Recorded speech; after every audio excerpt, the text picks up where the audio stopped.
Hi guys, so I'm going to run through a pre-training / warm-up to do for every time before you start a session. Super important, so to make sure there's no injuries, that you engage the right muscles, and then you start making yourself more flexible, so that your body actually, when in daily life, you're feeling much better. And I've spoke to a lot of people, and obviously with experience, I've realised that being able to move correctly is the most important thing daily. I see people trying to pick up stuff and they're keeping their back super straight and they're not using their spine correctly. So what I want to do is give you an understanding of a warm-up and a movement pattern before you start every session, which will make you much more flexible, and it'll give you more kind of, from my experience, I've got a lot stronger from being more flexible, so I'm able to move faster, I'm more confident with my lifts, and there's many benefits from it once you carry them out, which you'll see. So I'm going to go through number one, which is stretching. I'm going to go through my hip flexors to begin with. So all I'm going to do is go down on one knee as I am. I'll do it from the side here. And what I'm going to do is push this hip. So in this position, what I'm going to do is going to tilt the hip, so I'm going to squeeze the glute, and then I'm going to try and push the hip forward. Alright, so you should feel that pulling up there to engage the glute. If you don't engage the glute, then what's going to happen is you're just going to lean forward into it, and you don't get the stretch of the hip flexor as much. You can do two variations. You can engage the glute, but also if you want to go for a deeper stretch, you can sit in it a bit more as well. So you can go from here. You can also stay upright, you can squeeze the glute, and you get that hip flexor stretch. That's super important. To make that even more, which I've done in yoga, is I've came down into one hand, and I've also brought the foot up, and I've stretched the hip flexor in this position, which I've realised helps even more. If you want it even more, you can then come up, and then you can squeeze the glute again. Oh Jesus! You can squeeze the glute again, and squeeze the hip flexor, and you can squeeze the glute as hard as you can, and you can get even more of a stretch that's going to increase the hip flexor mobility. Again, you do that on the other side. I would do that as much as possible until you really feel that stretch in the hip flexor. Number two is glutes. So again, you can do the same movement. You can come down into the position, get your shin in that direction, try and get your hips, I'm not very flexible, but try and get your hips aligned so you're not just leaning to one side as much as possible, and just lie down into that position there where you're stretching your glutes in that one. So that's going to help you a lot, and you can do either side as well. Okay, so dynamic movements, I usually do a bit more dynamic, just something as simple as getting down onto my knees, into here, just stretching backwards and there. Then I'll come into maybe a yoga position, I'll push my hips back as much as I can. When you're pushing back, you should feel it in your hamstrings, and also if you want to stretch your lower back, you can do the same thing, where you push back, but then also you have to push your hips up, so as high as you can, come up onto your toes, and then push back.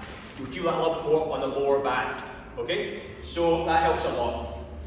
From that position on the dynamic side of it, you can then go into this movement here, where you're moving your hips to the left and right, into that position, where you're moving your spine that way. A lot of people don't do that, and what happens is they end up becoming very rigid because they just do one spinal movement, or they try and keep their back super straight. Your spine is supposed to move that way and also that way, and what happens is when people don't do that, what happens is they end up becoming way more tight and they don't use the spine correctly. Okay, so just movements of that would be a dynamic movement. I would spend a few minutes doing that. So just movement of the spine, and you can then go into movements of the spine again, dynamic wise, movements of the spine, again moving left and right, pushing through, pushing up, and then just moving anywhere you like dynamically, even like moving your hips out there and there, just moving about as much as possible to get that kind of different variation of movement, which will help you stop getting injured, and it'll free up your hips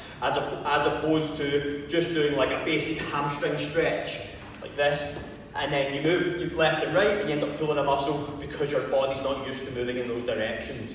Okay, so that's super important to do that, and that's actually probably the main of all things. I feel is the dynamic movements are the most important for me, is understanding how to move, and even just add a twist sometimes to just get my movement of my spine this way, that way, rotations.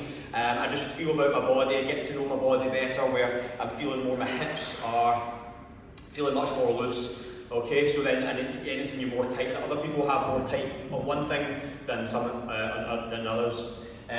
Last one on stretching is ankles.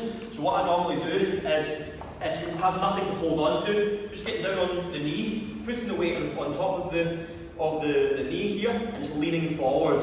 Okay, putting all the pressure on the leg, trying to get the ankle stretched in the back, trying keeping your heel on the floor. So from an angle from here, it would be there, trying to lean forward, you're stretching in that position as much as possible. It is for a quick warm up. Again, just switching feet, putting the pressure on there. I'm noticeably more tight on the left ankle.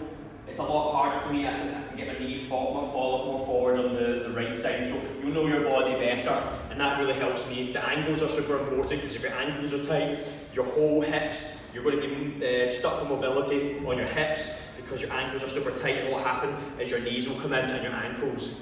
Okay, so just remember that. So that's hip flexors, glutes, dynamic movements, and ankles. Number 2 is trigger points. So again, using a roller, I would take glutes on the roller, so something as simple as just sitting on the roller here. Simple one is just keep the leg on top here, and then just finding a position on the left side, you're tucked in, finding where it's tight, all the way up the top of the glute as well, and just play around with the roller for a minute or so in positions where it's really sore, and putting as much pressure as you want on. You can put all your body weight on top of it, so you can make it sore as you like, or as much pressure as possible, and that's really going to open up the hips as much. The glutes are the ones that a lot of people suffer from. Again, spine, what I normally do is just start at the lower spine. This is where you need to learn to relax. If you're super rigid, like holding on like this and rolling, it's not going to benefit you. What you need to learn to do is let your spine relax the muscles around your spine, and then just relax as much as possible.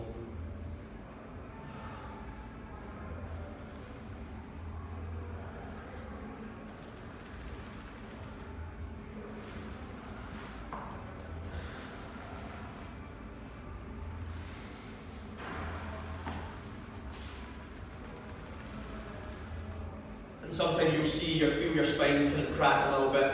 It's just a bit of air coming out on your spine, which really frees up your spinal movement before you start and helps you relax. Once you learn to relax, it'll help a lot. If you don't learn to relax, you'll really struggle on that one. Spine, and then quads. Again, just flipping over onto this one. Quads there, just on one leg there, straight, feeling the quads. You can lift your body off the ground and put all the pressure, or you just roll the quadricep in every angle, left, inside, front, all the way along, and that will help open up the quadriceps. Calves, again, just flip around on this side. You can just here, one foot in front of the other, and just finding a position there. You just have to play around with it. That's it, just move around. Depending on how tight your calves are, the sore it will be, or you can just put as much pressure as you possibly can on, or you can do both calves. If it's too much pressure, then this will ease off, because you get both legs to put the weight distribution onto. Okay, so that's going to help you there. Band walks, so that's where you're going to be freed up, you're stretched, you've kind of focused on pressure pointing on the hips and the legs. Then the last one, which is one of the most important parts, is band walk. So what I would do is, in this position, to the band where you're in a position where your toes are forward. Okay, so your toes are forward in this position, keeping your toes straight. Spin the band. Okay, spin the band there, and all you're going to do is you're going to keep the distance between. You're not going to drag the foot, you're going to keep the distance, and you're just going to keep moving along there, back and forth, with a small bend in your knees. I would keep a good bend in the knees, it's going to engage glutes, and just keep that going there before every single session. It's going to burn, take a wee second, shake them off, twist the band again. Remember, you start with a good distance in between, and moving again. Don't drag the foot. Once you drag the foot, what happens is you end up with this, and it becomes too tight that you can't get the right position. Okay? Run through that I would do each section as long as you want. The longer you spend on it, the more deeply you go into the stretches, then the more benefit it's going to be. I'm going to do another video on engagement when lifting, on the engaging of the muscles on things like deadlifts, understanding how to engage your lats, how to understand how to engage your glutes before you lift something, which is super important as well after you warm up. Okay, so run through these things. I don't know if you can see this, but basically all it is, number 1, stretch, hips, glutes, dynamic movements and ankles. Number 2 is trigger points, glutes on the roller, spine, quads and calves. Number 3 is band walks. That should take you 15 minutes maximum. Obviously, as I said, if you do this on days off as well, super good. And the last thing is what I want to put on. If you go onto YouTube, you can, the dynamic movements I kind of look at as more yoga. You can do a dynamic movements of like a vinyasa on YouTube. You can do a 40-minute vinyasa completely free. You can just put it onto YouTube and they'll run through a whole 40 minutes of it, which is super helpful, and I would do those on days off if you're really wanting to increase your flexibility. But as a basic kind of understanding is follow those 3 points before every session for 15 minutes, 10 minutes minimum, and you should, before you start, you'll feel way better, especially in the mornings. It'll wake you up as well, and if at night time, if you're running late, then this must be done before the sessions. It's really important that you do that. Okay, so thanks very much. If you get any questions, just let me know.